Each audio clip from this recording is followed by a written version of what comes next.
Hey, it's PVSB with the CPG guys. You know, we talk a lot about this on the show. For CPG marketers today, it's not just about reaching consumers. It's about connecting with them meaningfully at every touch point. Here's the reality. Shopping isn't just an event anymore. It's woven into daily life.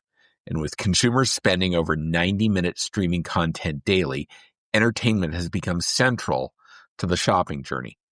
Amazon Ads unifies commerce, entertainment, and open internet to reach 86% of U.S. households, turning trillions of consumer signals into powerful results, both on and beyond Amazon.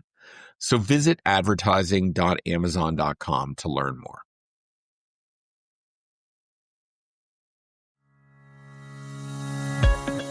Welcome to the CPG Guys podcast. Your hosts, Shri Rajagopalan and Peter V.S. Bond, explore how brands and retailers engage consumers in an increasingly digitally driven world. And now, here are the CPG Guys. Hello, and welcome to this episode of the CPG Guys podcast. This is one of several episodes I shot while up in Seattle. I was invited to Amazon Accelerate 2025. Thank you to Hunter PR for inviting us and shepherding us through several interviews and podcasts. Of course, Shri, your co-host and also CRO and co-founder at Think Blue Consulting, your trusted partner on your omni-channel development journey. Get in touch with me at Shri at thinkblueconsulting.co. Please do listen to my older daughter's music at www.riaraj.com and follow Lara Raj, my younger daughter, as a member of the world's fastest growing global girls group, Cat's Eye, now winner of an MTV VMA. Excited to be here and recording live today with our guest. Unable to join me today is my co-host and co-founder of PVSP, who also moonlights as head of industry and client engagement at Flywheel, the e-commerce acceleration division of Omnicom. Make sure you're subscribing to a podcast on our preferred listening platform where you can get our latest episodes and even go back to consume some of the 530 plus episodes we've already published. You know that the CPG guys have had a great relationship with Amazon, what we consider one of the best e-commerce retailers we have ever seen. So we're excited that we were invited to Amazon Accelerate. And here we go. Please enjoy this episode. Thank you. Wain, it's been awesome, man. 3 days over here at Amazon Accelerate 2025. How you doing? Welcome to the CPG guys. Oh, yeah. Thank you so much for having me. It's been a busy 3 days. I agree. I can only imagine, especially given your role. Speaking of which, what an exciting announcement today. And earlier this week, there are several new partners, not one, but several new partners whose orders now sellers have a choice that they can fulfill on Amazon. Our audience is waiting to know who are these partners.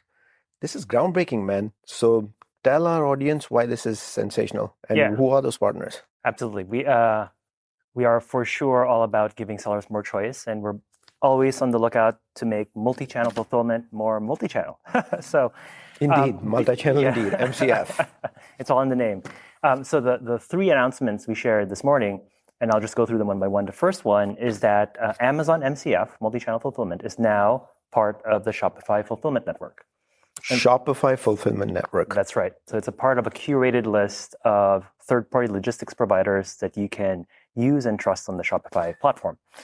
The second announcement... And Amazon backs that up.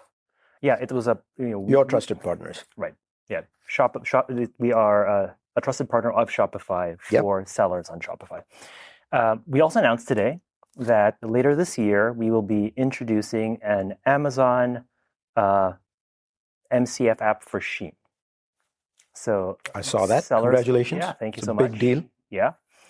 Sellers on Shein can make it more easy for them to discover MCF and then use it for their day-to-day operations on that. I got to imagine, given all the regulatory change that's taken place, the de minimis stuff like that, having logistics in the US has got to be a big deal. Especially leaning on the backbone of Amazon. Yeah, I think we're very excited about giving sellers that opportunity for sure to use our fulfillment network for any sales channel that they might have. I was excited about these two for sure, but I'm also very excited about the third announcement we shared, which is that starting this year, you can now use Amazon MCF to support your orders on Walmart. Now, the reason why that is earth-shattering. Let's just declare that. I know. And I have lots of friends at Walmart. Said Tiller is a personal friend. I'm saying it. That's earth-shattering. Walmart needs to pay attention. Oh, gosh. Yeah. Well, this is probably why it's earth-shattering, but just let me just put it into words maybe. For Shopify and Shein, you could already use MCF in these channels before. We're just making it a lot easier for sellers, and we're always going to be looking for ways to do that. But prior to this year, you couldn't actually use Amazon MCF on Walmart before. So this is hopefully the first step of many steps of making this better for merchants. And is it okay, Sri, if I preempt maybe a question you might have, or maybe your audience has? Absolutely, Wain. That's why you're here. Yeah. So one question we often get, or we predict people have in their heads at least, is why? What? Yeah. Go for it. Yeah. Why are you doing this? And even if you were doing this, why are you so excited about it? I think is the question. And so I'll give you two reasons for this. The first one is that we really see Amazon as more than just a sales channel. Obviously, it's a great sales channel. I personally love shopping on Amazon. But over the past 10 years, and a little bit more than 10 years, we've really shown that Amazon can also be an exceptional service provider. And perhaps the best example of this is Amazon Web Services, which is one of the top cloud computing technology providers in the world. And so if you shift your mindset from Amazon's a sales channel only to an Amazon's a sales channel and also an exceptional service provider, then you shift the way you think about these relationships with these other parties from one of competition to one of cooperation. And I always say one of the best things that can be the foundation of a good cooperation is where each party brings to the table something that is a unique strength of theirs. And I think the strength that Amazon brings in this case is really the fulfillment network that we built over the past few decades. Services. Absolutely. So we're excited about that. The second reason is really just the classic thing that drives people working at Amazon is working backwards from the customer need. And merchants over the past 5 years, I think, have found that selling across multiple channels is not a nice to have anymore. It has moved from nice to have Non-negotiable to must have. And we're just excited to be there for merchants as they make that transition. Going to make it easier for them. And if I can take a few more seconds here, I've got one statistic I'd like to share, which we're very happy about. We looked at merchants who are using Amazon's fulfillment network for their on Amazon orders, so FBA basically, and then they used MCF for the first time, meaning they're starting to use the same pool of inventory for their off Amazon channels. And we found that their out of stock rates go down by 19%. How much? 19%. 19%, not 19 basis points. Yep, 19%. That's a big number, Wain. It's a big number. Yeah. You're talking to a guy who comes from the CPG world. 19%. Yeah. It's Wowza. 1% almost to 20%. Wowza. That's a big number because out of stock is what kills business. They don't come back, the customer, if they see you're out of stock. They go somewhere else. Yeah, that's a if you can reduce that by 19%, that's 19% better business model to do. Mm-hmm. You don't have to convince me that Amazon is way beyond a sales channel, because I have this discussion with Paul Cotis and Tanner Elton from Amazon Ads as recent as Cannes Lion when we interviewed Tanner down in France. The reason why Amazon Ads is the number one ad retail media engine today by leaps and bounds over Walmart Connect, anybody else in the industry, gaining fast on Google, Meta, etc. Simple reason for that is because consumers come to Amazon first, even if they're not buying. They're coming to browse, they're coming to learn, services, fulfillment. There's a million and the list can go on. But this is a discussion I have with Paul and Tanner Elton all the time. So when you tell me the why, there's nothing to convince. It's just, yes, these are the reasons why. But the answer is already there, of course. And if there's any one person one company that I would have expected would be the logistics king for third-party sellers, it would be Amazon. So congratulations. And here at this conference, you all have announced it loudly and with the sellers. And the fact that the sellers were cheering and happy, that's testimony to it makes such a big difference. So now let's wear the hat of the seller. Yeah. Right? I just said the sellers are happy.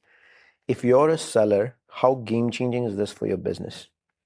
19%, let's set that to the side. I said that's a given. Yeah. I would say if you've been a seller over the past few years, there's been a lot of challenges, and one of the things that everybody's looking to do is grow their business.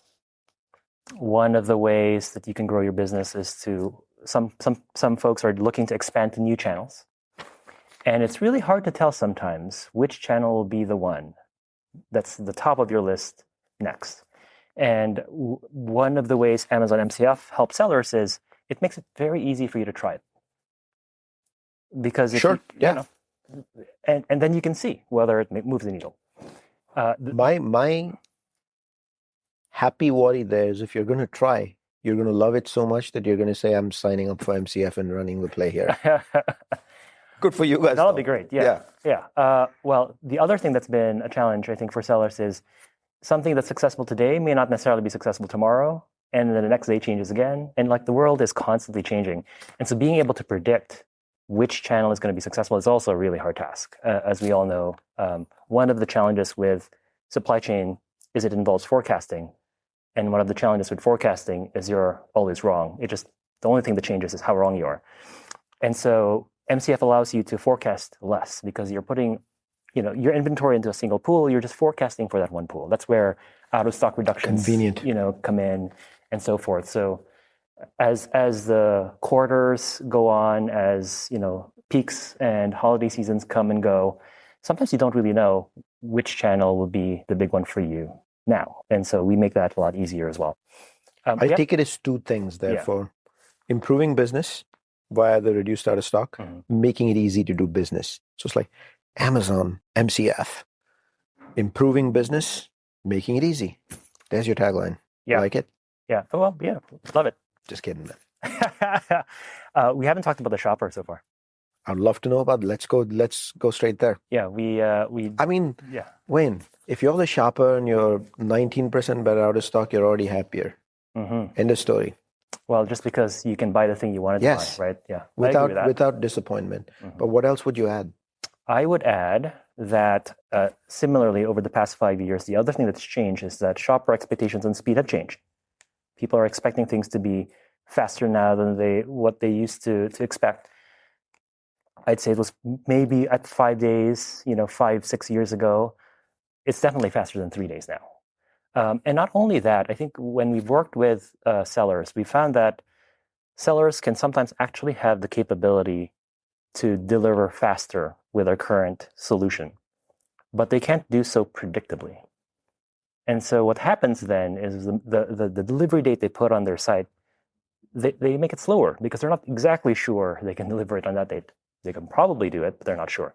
And so one of the things that I'm excited about with Amazon's investments in fulfillment and supply chain is we combine technology and a physical network together. So in this case, we're combining not just our physical ability to deliver the products faster, we're also combining the ability for us to know in advance that we can do so. So we can tell the shopper with confidence it'll arrive in time, which is great for many reasons. Making business better. Here we go again. Yeah. Making business better. So let's talk about your role as GM for Amazon, MCF, and Buy with Prime, right? What are your goals? Like a lot of those you've already highlighted with outcomes, Sometimes we talk about goals, they're ethereal, but you guys have outcomes behind those goals. But what are also the biggest opportunities you see in aligning these two services for brands and sellers in the future? Yeah, I'll cover the goals first. From a goals perspective, we're really looking at helping more merchants with more of their selection, and then helping them with more of their sales channels in more places that they sell around the world. That's the primary goal. So reach. Yeah, just if you feel like you're adding value, then you want to add value in more places with more people. And from a shopper perspective, we're also as we help those merchants, we're also helping those shoppers get a better experience. Yeah. So let's go into that customer, aka shopper journey, right? How does Amazon view the role of fulfillment? I know this is very important. It's in your DNA. Yeah. So how does Amazon view the role of fulfillment and seamless checkout experiences like Buy with Prime in that customer journey and keeping them satisfied, happy, and for them to come back? I would say that you're touching on an important point, which is that the reason why we've invested so much in supply chain over the years is because we've always seen it as a core part of creating a good customer experience. And that's been a really important assumption, which has proven out to be true. I can give you examples from MCF. I can give you examples from Buy with Prime. Maybe I'll start with one for MCF and we'll cover Buy with Prime. So the one for MCF was the one we were touching on earlier, which is a shopper-facing promise. So if you have a fulfillment capability that not only is fast but predictably fast, then you can with confidence tell your shopper when that thing's going to arrive. Sure. Buy with Prime also has that, but in addition to that, Buy with Prime allows you to have a really the Prime returns experience, the returns experience you get on Amazon. That is special, which unparalleled. Yep, I think that gives customers a lot of confidence that we ask that question on the show all the time. And people tell us unparalleled, so that's our benchmark at this point. Yeah. So talked about predictable promises, easy returns. Customer service often comes up as well. If you're a merchant using Buy at Prime on your site, your shopper can call Amazon if they've got questions about their order. We also, which is a big deal in itself. Yep. Right? Fast, quick customer service for sellers. You just want to know. These people are here to do business and grow their own lives. So right. You just want to know as a shopper, if anything goes wrong, I'm going to be cared for. I'll give you one more example on the Buy at Prime area because we're really trying to cover the full customer. Wayne, you just brought back a quick point. Through this conferences, I talked to some of the informal interviews, like the 1-minute interviews that I did. Most of them calibrate by the number one thing. I asked them, why are you here? And most of them said, because of the customer service, to meet with the teams that help me out, to engage with them. The rest of the stuff that you and I talked about, they look at Amazon and they expect those things. Like they expect greatness in the system. And then they came here for the human touch. Nice. Which is customer service. But what were you saying? Yeah, no, I was just about to say, one last thing, if you're a merchant trying to build your own direct-to-consumer website business, the other challenge you often have is just traffic. How do I get more people to my site? So even there, we have a product that in our portfolio that allows you to show advertising within a network of advertisers using signals for your listing on Amazon.com to help you improve the return on ad spend. So I want to try and understand that one better. So you said D2C. Yes. Which means it's on your own website. Yep. You're selling via. How does that connect back to what you're selling on Amazon, though? I didn't get that. So let's just say if you're an FBA seller and you have items you're selling on Amazon, and you also have your own D2C website, you're getting this really rich data on which types of customers are interacting with your listing on Amazon. And now you can use that data for targeting to inform your ads off Amazon. Sure. I got you. So you can make your ads much more personalized, which is what they do on the 1P side. So now I'm going to jump into while it's hard sitting here to predict what the future will be 12, 24 months out, I'm sure if we came back next year, there's going to be some more sharing announcements you will make. So if you look out 12, 24 months, what are some big ambitions that you have to deliver for Amazon? What are you looking at from seller perspective, customer fulfillment perspective? I would say that we're always looking to improve our speeds and reliability for customers. There's certain things you do as a company that'll be a never-ending journey, and that's one of them. And the other one. How faster can you get, though? Well, if we could have asked ourselves that question 5 years ago, and you might have gotten an answer. Very true. Very true.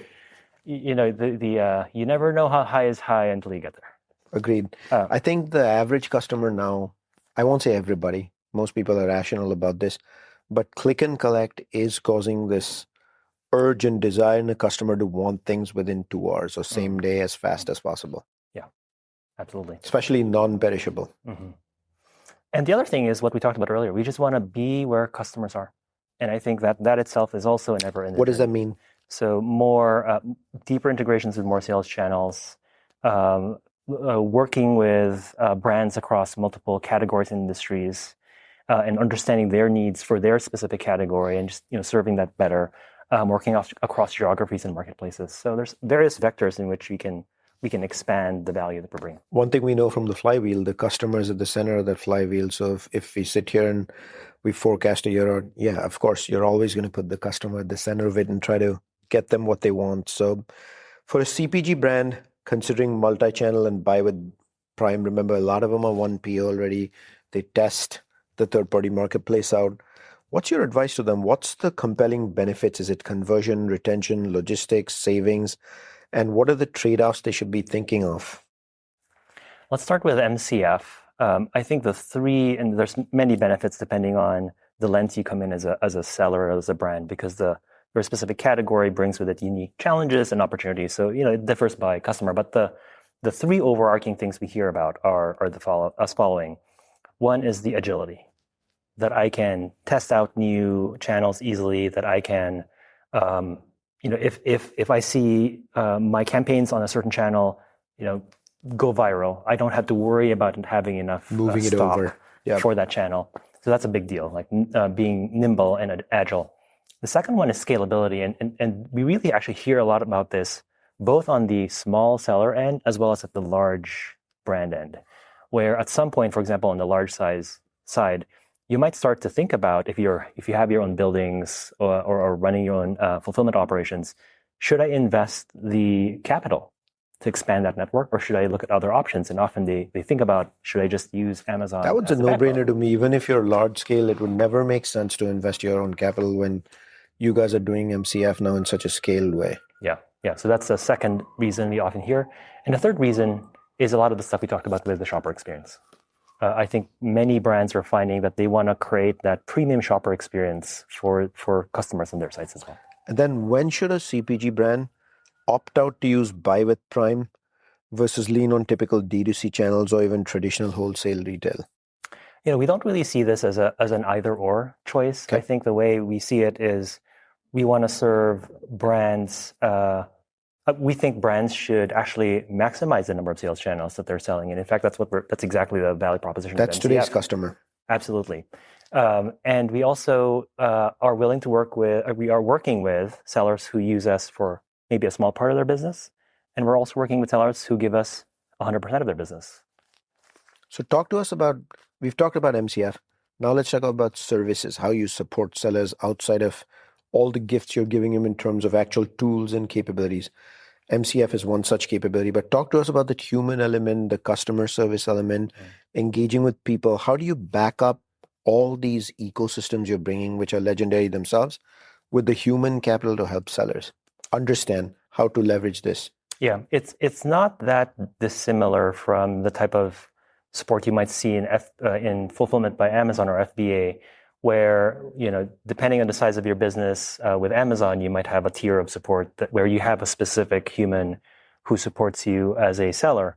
And well, let's say you're small. Like I met many sellers who are, maybe selling $600,000 a product, $500,000 a product. And I met scaled ones who are doing 60 million. Obviously, the 60 million are going to need a lot more help. But the 600,000 people on the surface, it may sound they don't, but they need the most help. So what would you do for them in that case? Yeah, we're very. You made an AI announcement. I'm trying to go there. Yeah, we are very focused on scalable ways of supporting these sellers, and we're also very focused on improving the quality of that service, which is where you're going with this question. Absolutely. And so, what does that mean? Improving the quality of the service? It means things like response time. Gotcha. How quickly do you get a response? Response accuracy. Yep. If you get a piece of advice or piece of information, does it solve your problem or not? And the reality is we've always been focused on those specific metrics. A lot of the tools that we have lately are just helping us solve those problems in a new and better way.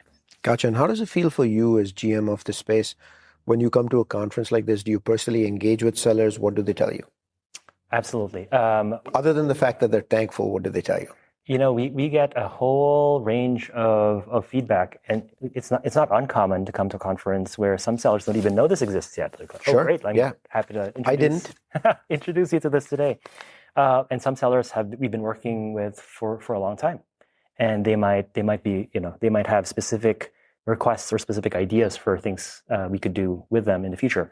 So it ranges quite a bit, but I definitely love spending time with sellers in conferences like this and throughout the year.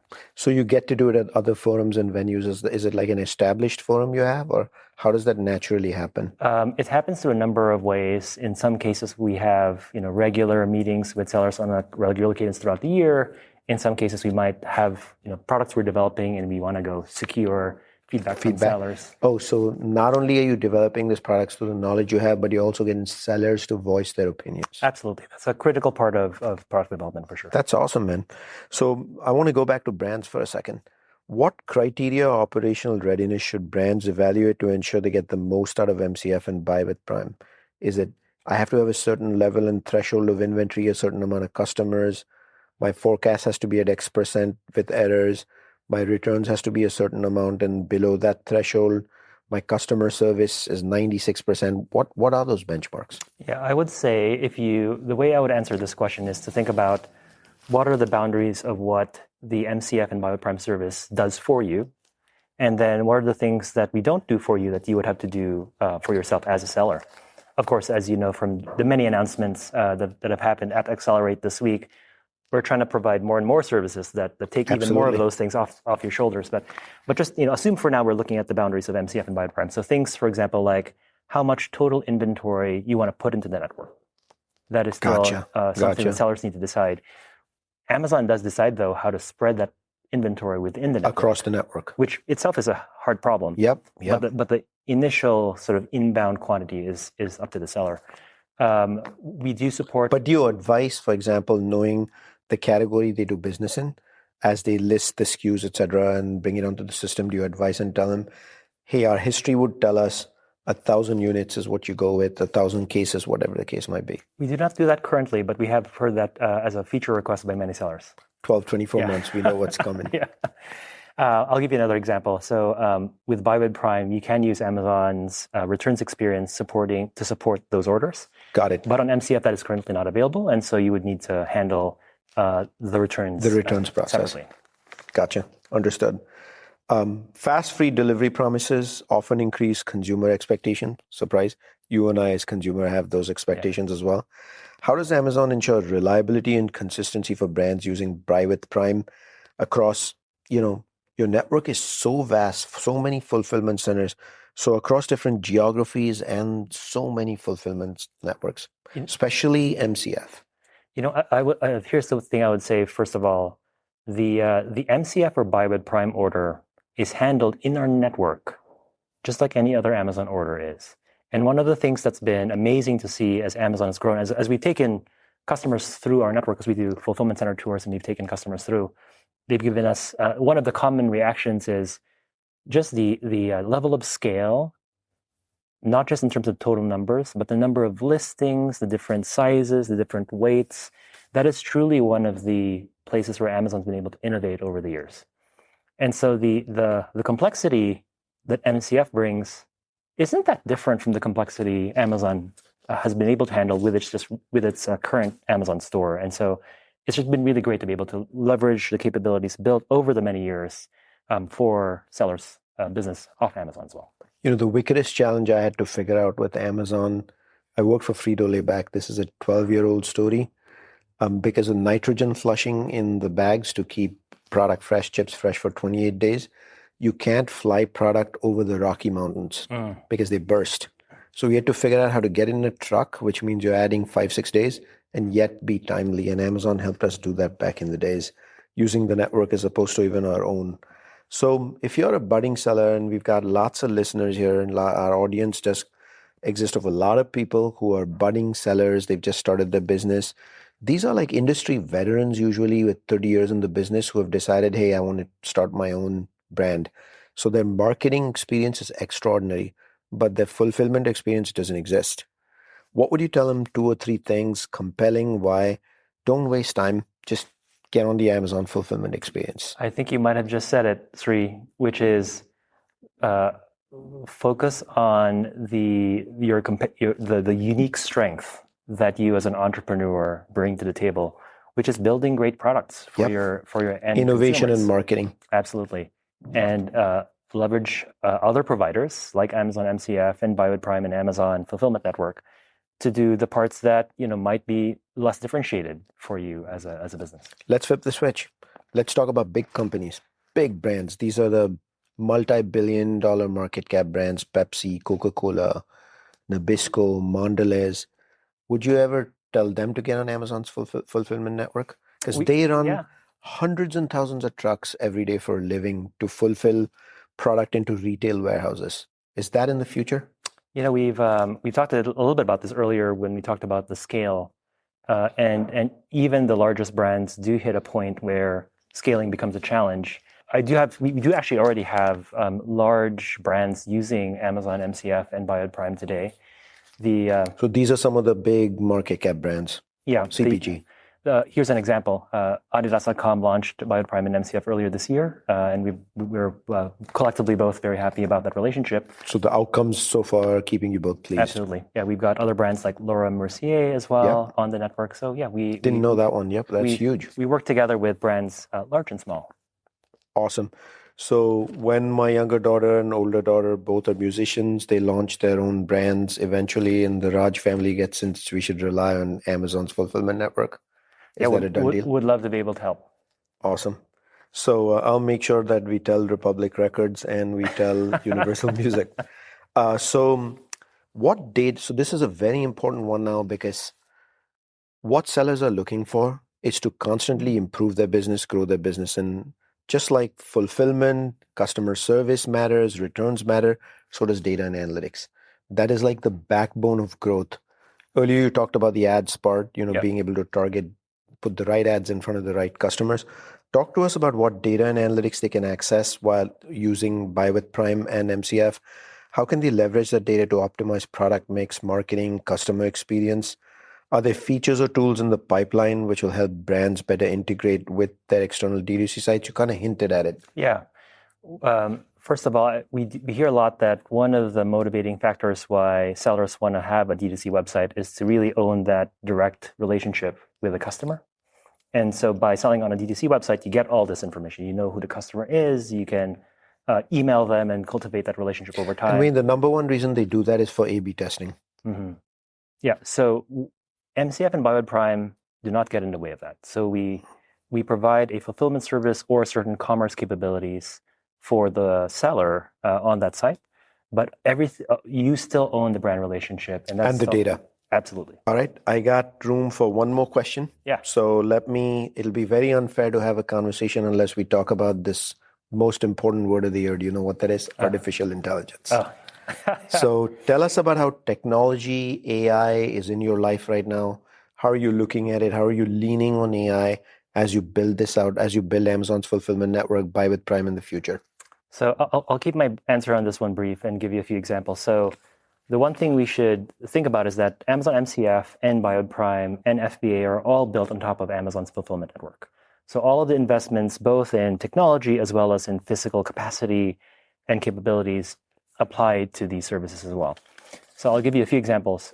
We talked earlier about inventory distribution. Yep. Knowing where to put inventory so it's closest to the customer when the order comes in. That's an element of technology that applies to MCF, just like it applies to your FBA orders. Robotics, like all of our fulfillment network has significant investments in robotics that handle your MCF order as much as it handles your FBA orders.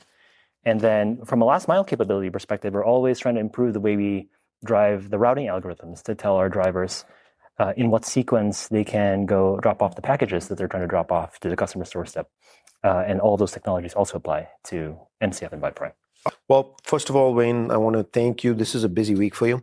You had some big earth-shattering announcements, so I'm sure your head has been completely immersed in those.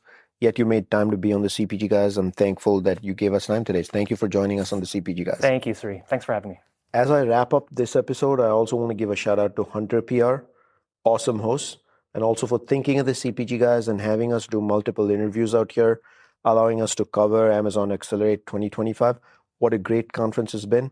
If you missed it, we did a summary episode back on September the 22nd as part of our weekly commerce riff, both Peter and me. So go back and check that out amongst our full listed episodes. That's a wrap of this episode of the CPG Guys.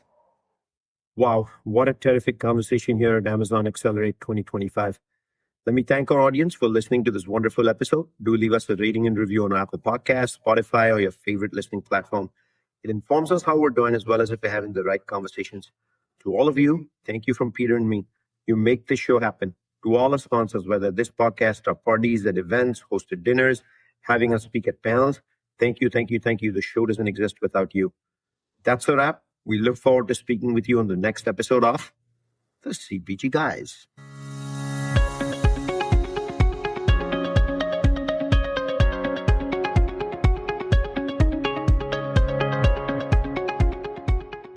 The content in this podcast episode is provided for general informational purposes only. By listening to our episode, you understand that no information contained in this episode should be construed as advice from CPGGUYS LLC or the individual author, hosts, or guests, nor is it intended to be a substitute for research on any subject matter. Reference to any specific product or entity does not constitute an endorsement or recommendation by CPGGUYS LLC. The views expressed by guests are their own, and their appearance on the program does not imply an endorsement of them or any entity they represent. The views expressed by CPGGUYS LLC do not represent the views of their employers or the entity they represent. CPGGUYS LLC expressly disclaims any and all liability or responsibility for any direct, indirect, incidental, special, consequential, or other damages arising out of any individual's use of, reference to, or inability to use this podcast or the information we present in this podcast.